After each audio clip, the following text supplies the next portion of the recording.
remettre à demain ce qu'on peut faire un autre jour. Ah ah, la procrastination. Parlons-en maintenant. Pourquoi maintenant? Parce que ça permet d'éviter de reporter à plus tard. Bienvenue sur La Voie du Bonheur, le podcast qui ouvre la route vers soi dans la légèreté et la joie avec Domi Laurence Méril. Et Victoria Bonheur. Ah, Victoria, la procrastination. À 4 heures du matin, j'étais encore éveillée, donc pas encore couchée. J'ai eu envie de t'envoyer un message pour te dire, Victoria, on pourrait remettre à plus tard notre session de travail qui était programmée pour 8h30. Et puis, je me suis dit, non, le sujet, c'est vraiment la procrastination. Et c'est ça l'idée. C'est de se dire que chaque fois qu'on reporte à plus tard quelque chose qu'il faut absolument faire, qui est programmé, un engagement qu'on s'est donné, et que on prend le prétexte de faire quelque chose qu'on a plaisir à faire, qui n'était pas programmé, la confiture de prunes de Citer, ma chère, eh bien, on se trouve des prétextes. Et ces prétextes-là, tout le monde les trouve.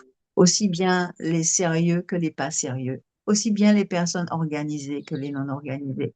Aussi bien celles à qui on fait confiance et celles qui se font confiance, etc. Les personnes fiables ou les personnes non fiables. Il y a toujours des moments où on se donne le plaisir de ne pas faire ce qu'on s'était engagé à faire. Qu'en penses-tu, Victoria? Alors oui, tout à fait. Et puis, il y a cette sensation de flemme qui apparaît. Parce que oui, toi, tu as eu envie de m'envoyer un message, mais moi, j'ai eu envie que tu m'envoies ce message parce que à un moment donné, j'étais fatiguée, puis je me suis dit, bon, est-ce qu'on fait vraiment ça? L'idée, c'est de se rappeler aussi que non, on ne fait pas des choses contre soi.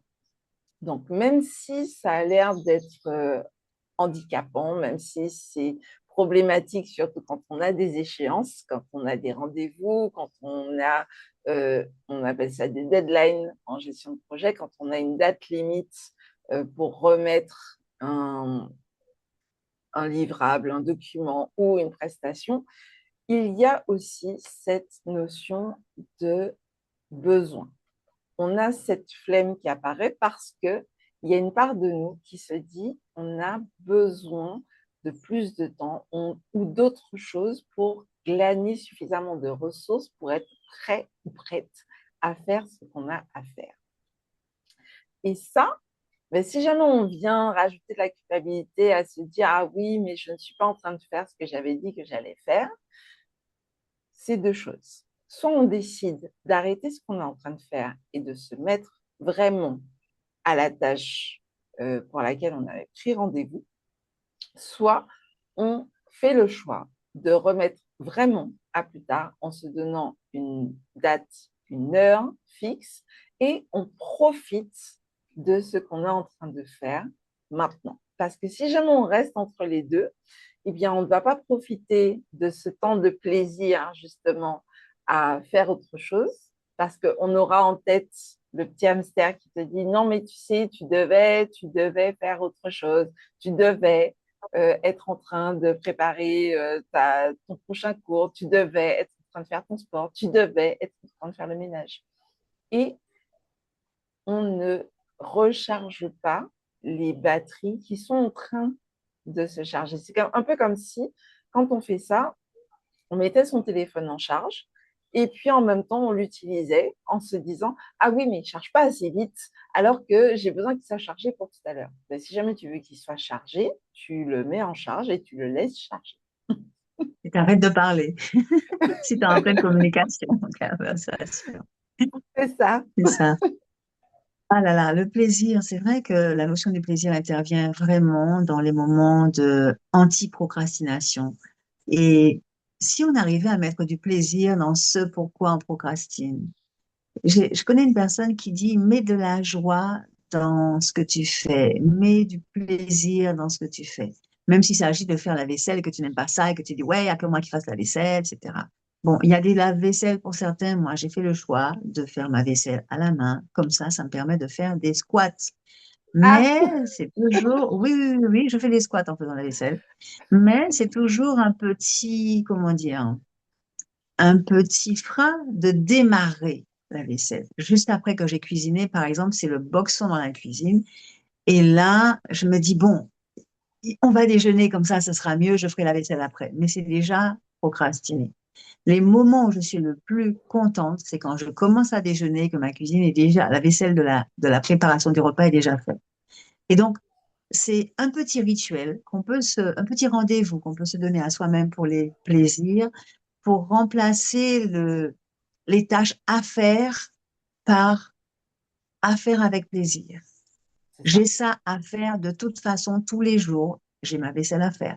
De toute façon, tous les jours, alors moi j'aime bien dire, tous les jours, je dois m'habiller.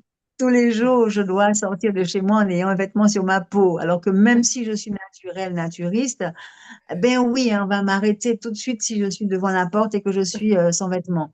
Ben, c'est peut-être là qu'il faut commencer. On commence par s'habiller dans ce qui va nous protéger pour la journée.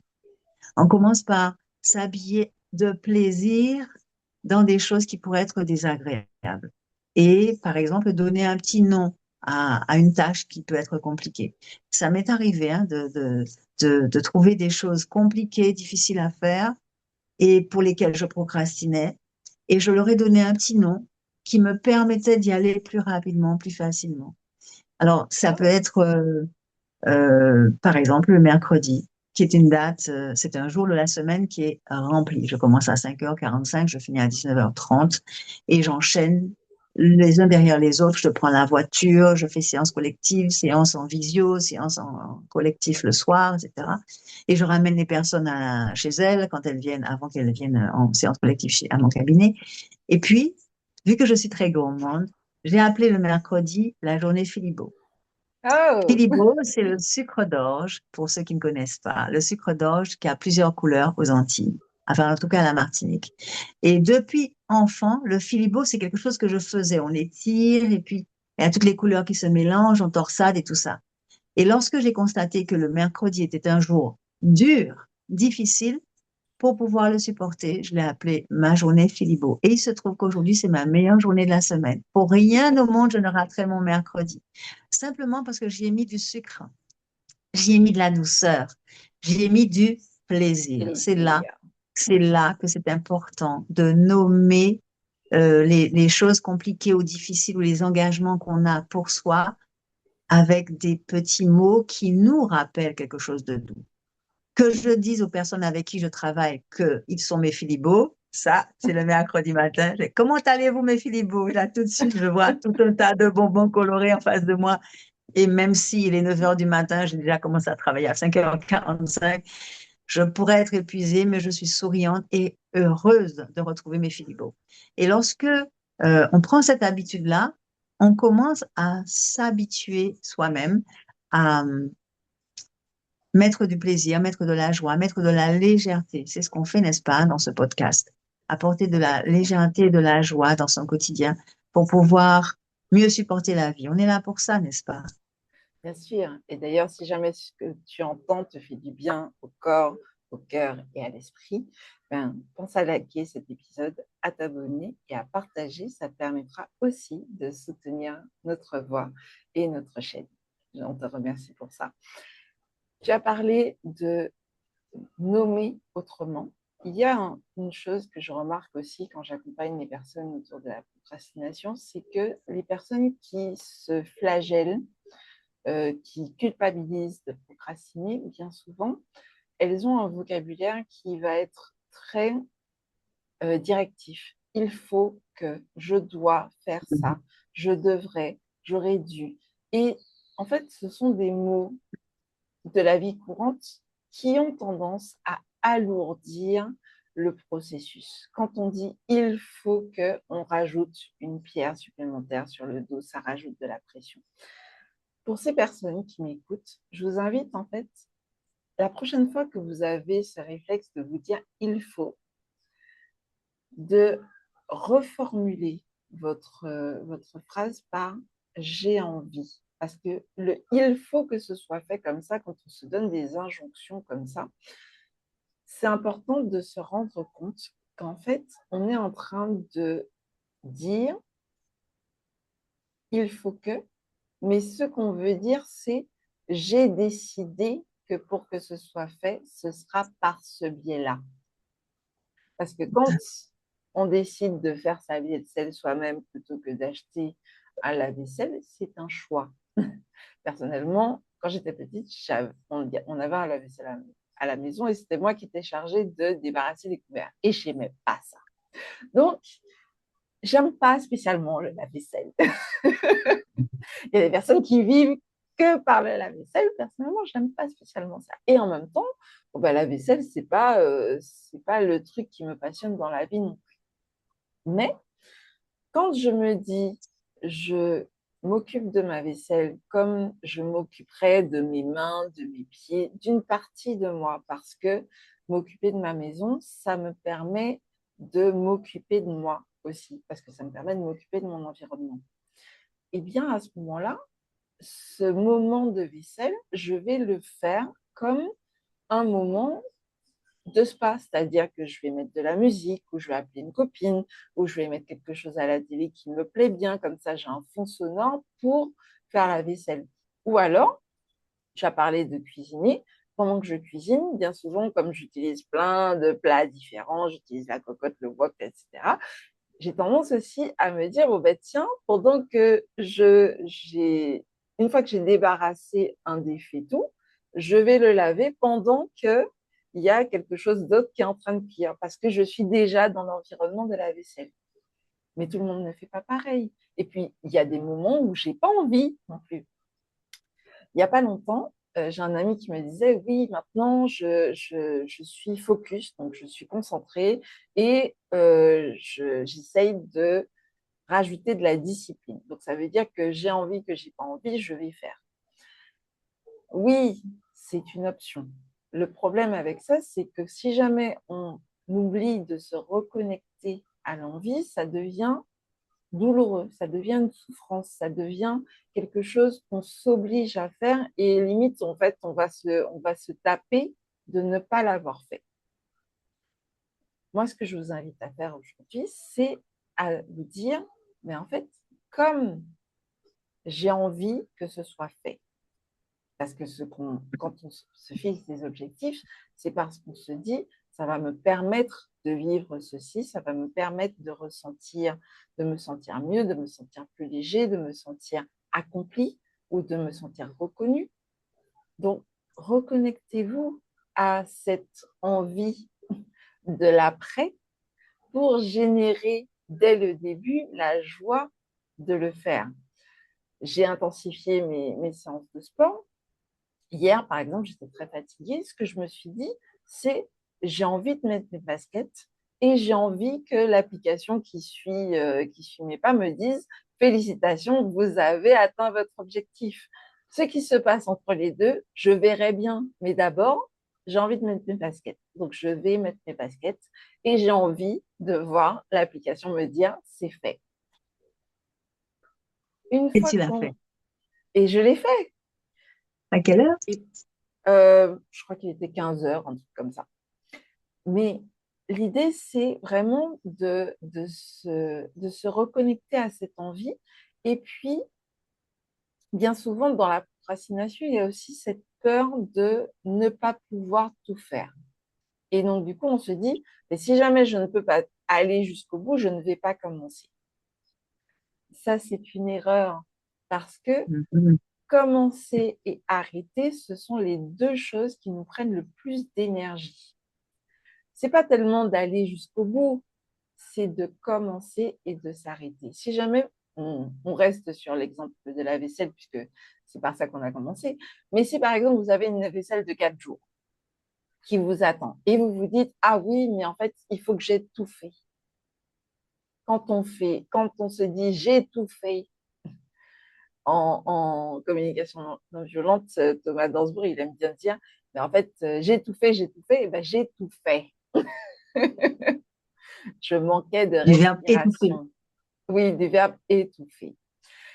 Revenez à la base. Donnez-vous l'opportunité d'avoir des petites victoires.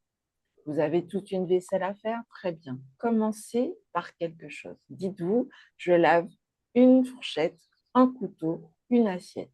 Et dès que ça c'est fait, je me félicite. Vous allez voir après si jamais vous avez l'énergie de faire une fourchette de plus ou un couteau de plus ou voire même et étape par étape, vous allez voir que votre évier va se vider. Et ça Tout à marche fait. pour la vaisselle, ça marche pour le ménage, ça marche pour ce mémoire que vous devez rédiger, vous ne savez pas par où commencer. Un mémoire, qu'est-ce que c'est? C'est une succession de un mot, de une phrase. Donc, je vous invite à vous autoriser à commencer. Un marathon, c'est une succession de un pas. Un pas. Voilà. Donc, C'est vrai. félicitez-vous d'avoir commencé. Félicitez-vous de ce premier pas. Félicitez-vous de cette décision. Parce que pareil, quand on veut se mettre en mouvement, si jamais on a l'habitude de regarder, de faire des marathons séries, plutôt que de se dire je m'empêche, je me prive de mon marathon série pour pouvoir faire mon sport, pour pouvoir faire ce que j'ai à faire, vous vous dites, bon ben tiens, qu'est-ce que je peux faire en même temps que je regarde la série? Je peux me lever et faire des montées de genoux. Ou si jamais je ne peux pas me lever, je peux être assis ou assise et faire des montées de genoux. Comme ça, vous Tout à liez l'utile à l'agréable. fait. Et, C'est vrai, et, Victoria. et ça On permet de passerait, baisser la résistance en fait à l'action. on passerait des heures à parler de ça. Je bois tes paroles comme si moi j'étais de l'autre côté de l'écran, mais je suis de l'autre côté de l'écran, il faudrait que je parle un petit peu. Mais tu sais, on a souvent justement ces obligations qu'on se donne. On a souvent des objectifs qu'on se donne et qu'on ne mesure pas. On ne se rend pas compte qu'on se frappe, qu'on se bloque, qu'on se freine, qu'on se met des plombs sur la tête, sur les épaules, alors qu'en fait, il faudrait les enlever, ces poids-là. En fait, il faudrait. Ce serait bien pour la santé mentale, émotionnelle et corporelle, pour l'équilibre de l'être, ce serait bien qu'on s'autorise à flemmarder, qu'on s'autorise à s'alléger, qu'on s'autorise à prendre le temps. Moi, ma formule, c'est prendre le temps de prendre son temps. Et quand on prend le temps de prendre son temps, on se félicite d'avoir pris le temps de se reposer. Et ensuite, on peut avoir l'énergie, la force, l'envie d'aller faire ce qui est parfois compliqué, difficile, désagréable, auquel on a donné un nom nouveau qui permettra, comme pour le Beaujolais nouveau, de se dire, c'est nouveau, c'est neuf, ça vient de sortir, eh bien, je vais m'y donner avec plaisir.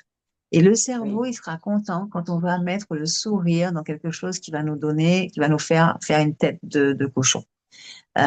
Si je vais, c'est vrai, si je vais faire, alors je reprends toujours la vaisselle, on est dans la cuisine, on est des grandes gourmandes, je reprends la vaisselle parce que lorsqu'on a une vaisselle de 4 jours, c'est pas spécialement qu'on est flemmard et qu'on n'a pas fait la vaisselle pendant 4 jours. Ça peut vouloir dire qu'on a reçu quelqu'un il y a 4 jours, qu'on a reçu 3, 4, 5, 6, 8 personnes et que cette vaisselle-là, elle nous coûte énormément. Vous savez ce que je fais? Je fais la vaisselle en petites coupures. Et j'aime bien dire ça parce que ça fait penser à dollars, ça fait penser à billets, ça fait penser à richesse. Et quand je fais ma vaisselle en petites coupures, je dis, je fais les verres. Ouais. Je laisse tout le reste. Ou bien, je fais les couverts. Je sais qu'ils sont debout dans le petit récipient. Et c'est tout. Mais quand je fais les couverts pour 8 personnes, c'est quand même beaucoup de couverts. Il y a les grandes Oui. cuillères, il y a les grandes spatules, il y a tout ça. Et vous savez quoi? J'ai un mari avec qui ça colle très bien. J'ai commencé à faire la vaisselle en petites coupures. Je pose même pas la question, je n'en parle même pas. Lui va faire la coupure qu'il veut. Sauf que lui, il est jusqu'au boutiste. Alors même quand j'ai fait une petite coupure, il va faire le reste. Mais bon, je n'abuse pas quand même. C'est important de s'imager les choses. Mais vraiment, vous imaginez qu'on fasse la vaisselle en petites coupures? Là, tout de suite, on voit les liasses séparées, en fait. Et voilà, tout d'un coup, on devient riche. Riche en calme, riche en paix intérieure, riche en acceptation que ce qui doit être fait va être fait. Et on en a besoin. On a besoin d'avoir une vaisselle propre pour manger. On a besoin que la casserole qu'on vient d'utiliser puisse être utilisée plus tard le soir sans qu'on soit obligé de la laver au moment où on en aura besoin. Et ces choses-là, si on arrive à les édulcorer, si on arrive à les enrichir avec des petites pensées positives, ça devient plus facile. Imaginez une personne qui a comme moi une tignasse difficile à coiffer. Il faut que je démêle mes cheveux. Il faut que, parce que la coiffeuse va venir, elle va pas pouvoir passer un peigne dedans. Il faut que je fasse mes boucles. Eh bien, c'est tellement compliqué que je vais d'avance avoir le plaisir d'imaginer que le peigne passe de manière tellement fluide quand le coiffeur arrivera ou quand je vais voir la coiffeuse que au moment où je commence à les démêler, c'est déjà plus agréable. Je mets un produit qui va les lisser, je vais peut-être les mouiller pour pouvoir les démêler parce que ça ne se voit pas, mais j'ai une forte tignasse, bien bouclée, bien nouée. Et puis à un moment donné, je dis, eh ben, c'est fini. C'est vraiment le plaisir ajouté à la difficulté, à la complexité qui va me permettre de supporter les choses. Et je vous promets que je ne suis plus la reine de la procrastination. Aujourd'hui, je suis la reine des jolis petits noms. Je fais la vaisselle en petites coupures, j'ai ma journée Philibo. Euh, si je dois conduire très loin, ah là là là là là, si je dois conduire très loin, c'est quand même laborieux, mais il faut y aller pour pouvoir travailler. C'est un labeur et plus le temps passe et plus on sera en retard. Et on procrastine pour aller vers ce trajet qui va être terriblement long. Mais plus on procrastine et plus on sera en retard, plus on va devoir faire vite et plus ce sera désagréable en fait de conduire dans ces conditions-là. Donc, l'idée, c'est de se dire, je vais passer voir ma sœur à telle heure. Par exemple, elle habite à côté de chez moi. Comme ça, je suis sûre de partir à l'heure pour arriver dans les temps, conduire en étant décontracté, sans être stressé, etc. Et puis, il y a aussi autre chose, choisir le trajet, changer de trajet, parce que le trajet où il y a les embouteillages, où ça va plus vite d'ailleurs, il y a les embouteillages, il y a la voie rapide, il y a beaucoup plus de monde qui emprunte cette voie-là. J'ai la joie d'être en Martinique et d'être pas loin de ce qu'on appelle la route de la Trace. J'ai plaisir à passer sous les bambous, sous les arbres qui me font des voûtes au-dessus de la voiture. J'y mettrai un quart d'heure de plus, mais j'aurai plus de plaisir. Et là, je ne procrastine pas parce que j'ai plaisir à aller dans cet endroit. Parfois, quand j'y vais plus tôt, il y a encore de la brume, du brouillard. Je suis super contente en Martinique, il y a du brouillard. Je dis, ah, c'est un peu le changement. Et donc, j'ai plaisir à me réveiller plus tôt pour pouvoir passer par la trace, alors que c'est laborieux d'aller à 1h15, 1h30 de trajet sur une route sinueuse. Alors Voilà. justement, tu vois, tu viens de parler de changer de trajet. Là, il était question de conduite. Il est important aussi de s'autoriser à changer de méthode. C'est-à-dire que si jamais tu as un objectif à atteindre, quel qu'il soit, que ce soit professionnel, que ce soit personnel, je t'invite à t'autoriser à trouver ou à recevoir des idées de d'y arriver de façon différente. Parce que si, à l'heure actuelle, ta méthode, c'est de te dire, il faut que je me donne un coup de pied au derrière, ou il faut que je me fouette, entre guillemets, que je me fasse violence pour y aller, c'est sans doute un signal qu'il y a une autre méthode qui va te permettre de ressentir davantage de plaisir.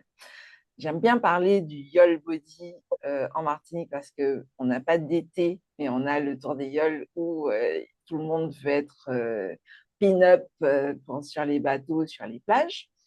En France, on appelle ça le Summer Body. Si jamais tu veux avoir ton YOL Body pour, euh, pour la période, tu peux effectivement faire des burpees, des squats, des pompes, des ceci, des cela, mais tu peux aussi, si jamais les burpees ne te plaisent pas ou que les squats ne te plaisent pas, tu peux faire du hula hoop, tu peux faire de la corde à sauter, tu peux aller danser, il y a tellement de mouvements possibles. La seule chose dont tu as besoin, c'est de te mettre en mouvement. Donc, il y a toujours, et ça je dis toujours, une façon d'arriver à ton objectif qui passe par le plaisir. Maintenant, ça dépend de ta personnalité, ça dépend de tes appétences, de ce qui te plaît. Pourquoi est-ce qu'on te parle de plaisir? Tout simplement parce que quand tu ressens de la joie, tu es en train de nourrir ce qu'on appelle les valeurs, ce qui fait sens pour toi. Ça te donne de l'énergie, ça te fait ressentir effectivement du plaisir, ça libère tout un tas d'hormones, mais surtout, ça te permet de bouger de façon répétée, de façon intentionnelle, avec cette sensation de légèreté. Ça ne va pas forcément rendre les choses plus faciles, parce que la facilité vient de la maîtrise du geste, mais ça va te permettre de commencer à progresser. Parce que quand on fait un geste et qu'on le répète, on acquiert de la maîtrise. Et c'est cette maîtrise, en fait, qui permet de faciliter, de fluidifier le processus. Mais quand il y a de la joie, quand on nous parle des sportifs de haut niveau ou des personnes qui ont performé, ce qu'on oublie de nous dire quand on nous parle de discipline, c'est avant tout qu'ils ressentent de la joie à se mettre en action dans cette direction. Donc, c'est vraiment ce que j'aimerais que tu retiennes aujourd'hui, c'est que la procrastination, oui, c'est un état de remettre à plus tard, mais ça te permet aussi de te reconnecter à ce qui fait sens pour toi, pour te faire du bien. Et si jamais tu prends ce temps-là de te reconnecter à l'envie que tu as derrière cette obligation de il faut, parce que même le il faut travailler, ben en fait, quand tu dois sortir de ton lit, c'est un choix que tu fais. Il y a des personnes qui travaillent de leur lit. Il y a des personnes qui sont payées pour dormir. D'accord? C'est vrai qu'on n'a peut-être pas dit que la procrastination, c'est un état. Ce n'est pas tout le monde qui procrastine, mais on devrait penser et accepter que lorsqu'on est, entre guillemets, champion de la procrastination, ça fait partie d'un état, ça fait partie d'un caractère, ça fait partie d'une structure de pensée, d'action, de fonctionnement. Et plutôt que de se fustiger, dire au cerveau, OK, je procrastine, d'accord. Maintenant, qu'est-ce que je peux faire pour changer ou pour adapter cette, cet état à quelque chose que je veux, que je souhaite transformer? On n'a pas l'habitude de s'autoriser, c'est surtout ça. On a souvent l'habitude de se fouetter, de se fustiger, de culpabiliser, etc. Là, maintenant, il s'agit de penser, par exemple, je suis timide. Est-ce que je vais me fouetter parce que je suis timide, parce que je n'ose pas, parce que non, je ne parle pas de moi, en fait. Mais c'est un trait de caractère quelque part. On ne va pas pouvoir changer ça, mais on peut s'adapter à ça et s'accepter avec ça. Et là, le cerveau, il va être content parce que dans l'acceptation, dans la transformation, dans le fait de mettre quelque chose, un nom, une autre façon de voir les choses, d'y mettre du plaisir, de la joie, de la légèreté, ça va permettre, le cerveau va être content, ça va permettre d'aller vers le sourire dans les cellules. Le sourire dans le cerveau, ça amène la joie et le plaisir de faire, pas spécialement dans tout, mais au moins l'acceptation de ça. Et si on accepte qui on est, on a plus de chances que les autres nous acceptent comme on est. Ça aussi, ça va mener dans un futur proche, ça va amener plus d'harmonie dans la vie, dans le couple, dans la famille, dans l'environnement professionnel.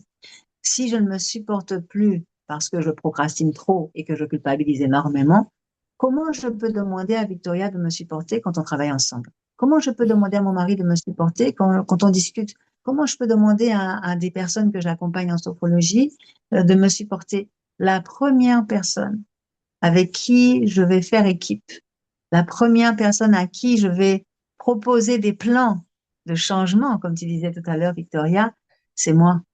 Et donc, je t'invite, toi qui regardes cette vidéo, toi qui regardes cet échange, à regarder dans quels termes tu te parles, à observer comment tu te punis en général ou comment tu te positionnes lorsque tu n'as pas fait quelque chose sur lequel tu t'étais engagé. En général, tu dis, qu'est-ce que je suis je vais pas dire le mot.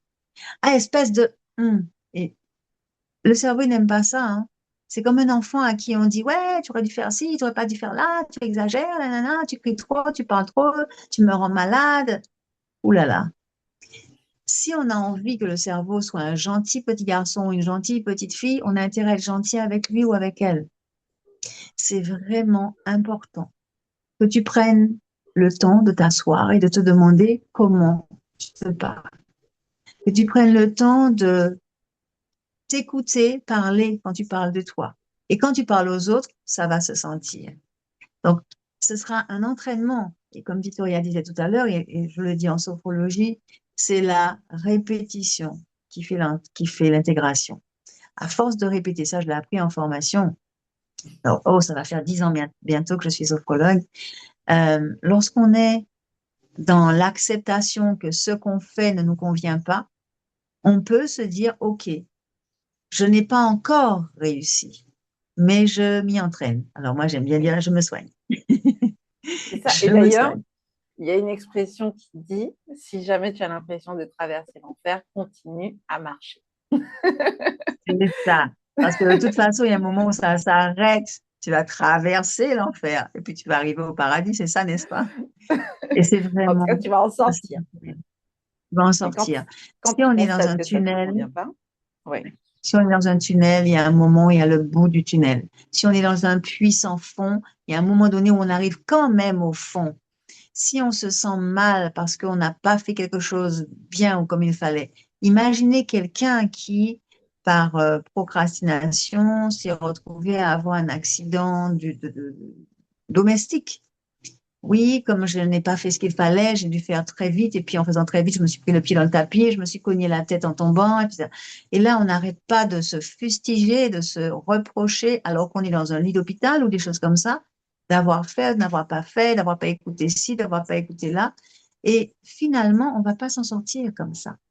Le mieux, c'est de se dire, OK, maintenant, je suis là pour comprendre, pour apprendre, pour peut-être rectifier le tir. Si jamais j'avais fait quelque chose d'une autre manière, peut-être que j'arriverais à autre chose. Ça me permet pendant ce temps-là de rêver. Ça me permet pendant ce temps-là de ne pas épuiser mon cerveau à toujours culpabiliser.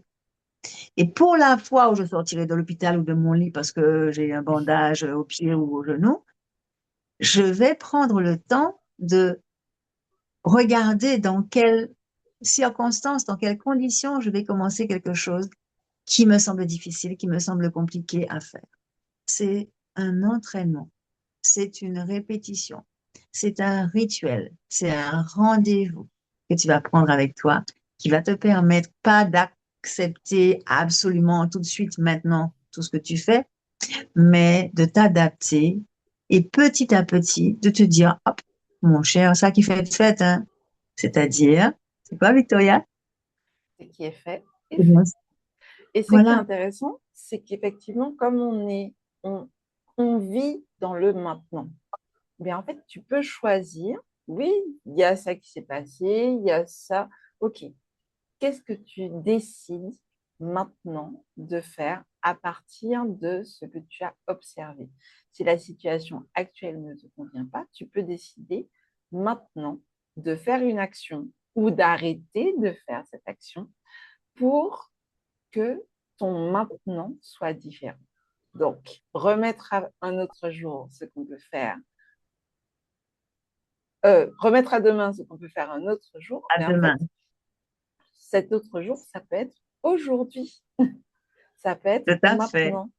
Qu'est-ce que je décide de faire maintenant? Alors, souviens-toi, hein, tout ce que tu entends, si ça te parle, si ça te fait du bien au cœur et au corps, pense à t'abonner pour soutenir notre voix. Pense à liker et à partager. Ça nous fera du bien.